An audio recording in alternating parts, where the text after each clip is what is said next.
araw matapos mailibing ang 7 buwang gulang nilang sanggol.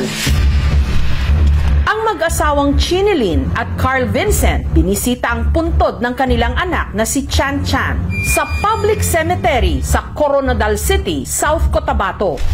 Habang ang mga gamit ng sanggol na kasama nilang inilibing nagkalat sa paligid. Ang nicho ni Chan Chan pinutas. Ari kita subong sa nitso sang isa ka manog 7 months nga bata. Kamuning nga datnan sang iya nga pamilya so nakagwas pa ang iya nga tiil. Ang hinihinalang pakay raw ng mga suspect, kuhanin ang buto sa tuhod ng bata o ang kanyang kneecap na kung tawagin, tuway-tuway. Ginagamit daw sa Biyernes Santo. Para himuon nila sang anting-anting. Yung mga binibigkis nila dito, inilagay sa pula o sa itim na tila. Pinikwintas din po. Katugid aki ko sa naghimo siya ni kay Christian. Pahimo yung na bata, kakalon pa nila. Nilapastangan ang bangkay ng sanggol pamandin para lang sa anting-anting. Bismillahirrahmanirrahim. Alhamdulillahi Rabbil Alamin. Wassalatu wassalamu ala Rasulillah. Wa ba'd. Assalamualaikum warahmatullahi wabarakatuh. So, napanood natin mga kapatid yung video.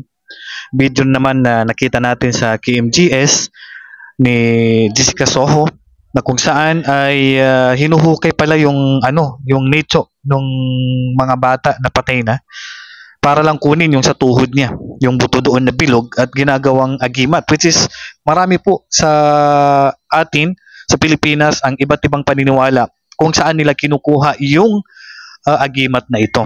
May mga galing sa hayop, galing sa ahas, galing sa pusa. Sa pusa naman, di ko lang alam, yung sungay ng pusa. Sa baboy naman ng damo, yung sungay ng baboy damo.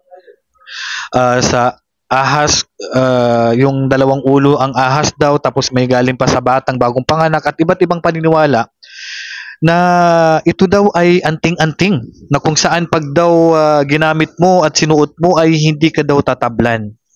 So ano po ang pananaw ng Islam? At totoo ba yung anting-anting? Okay, ang anting-anting ay totoo siya. Ang anting-anting ay totoo pero hindi siya pinahintulutan ng Islam. Dalawa po yung hatol dito. Kung ang pagsuot ng tao sa anting-anting ay ginawa lang niya itong dahilan na hindi siya tablan pero nananalig pa rin siya sa Allah subhanahu wa ta'ala, ito ay maliit na uri ng shirk, maliit na uri ng pagtatambal, hindi pa naman siya napapalabas sa Islam. Pero kung pagsusuot niya dito ay diyan na talaga siya dumipindi at ang magliligtas sa kanya na siya ay naniniwala nang magliligtas sa kanya na hindi siya tatablan ay ang anting-anting na ito labas siya sa Islam.